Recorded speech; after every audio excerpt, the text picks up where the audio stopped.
We'll graph our next equation in the rectangular coordinate system, and then we'll state the domain and the range. We have x plus 2 quantity squared plus y minus 1 quantity squared is equal to 9. So this is a circle in standard form. Remember, standard form is x minus h quantity squared plus y minus k quantity squared is equal to r squared. So I'm going to rewrite this original equation just slightly. I'm going to write it, instead of x plus 2, I'm going to write it as x minus negative 2 quantity squared plus y minus 1 quantity squared is equal to 9.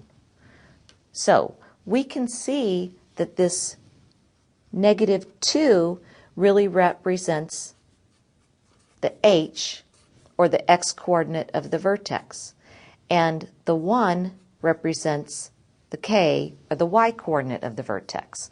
So in general, when we want to find the center of a circle, we look at it in its standard form, and if we see x plus 2, we take negative 2 for the x-coordinate. If we see y minus 1, we take positive 1 for the y-coordinate. So our center is negative 2, 1, and in this case, r squared is equal to 9, so our radius squared is equal to 9. So our radius, if I take the square root of 9, I get 3. So now I'm ready to plot this circle.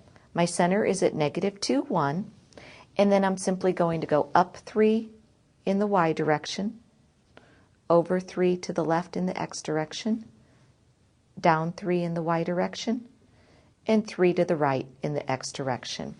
And I'll draw my circle.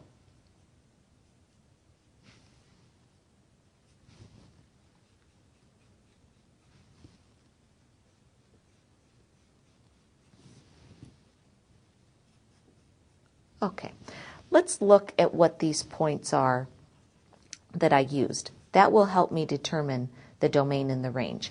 Now remember, my center here is at negative 2, 1.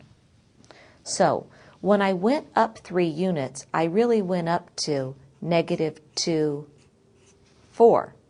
And when I went down 3 units, I really went down to negative 2, negative 2. Now, going back to the center of the circle, negative 2, 1, when I went to the right 3 units, I really ended at 1, 1. And when I went to the left 3 units, I ended over here at negative 5, 1. The reason that I'm plotting those ordered pairs is because it will help me determine the domain and the range. The domain are the values that x can take on. And we can see that x can take on values anywhere as far left as an x value of negative 5, including negative 5, so I'll use a bracket, and it can go as far to the right as the value positive 1. So the x values in the interval from negative 5 to 1 represent the domain. The range are the y values, and we can see the lowest y value occurs at a y value of negative 2, and it goes up to a high y value of positive 4. And that's again on a closed interval from negative 2 to positive 4.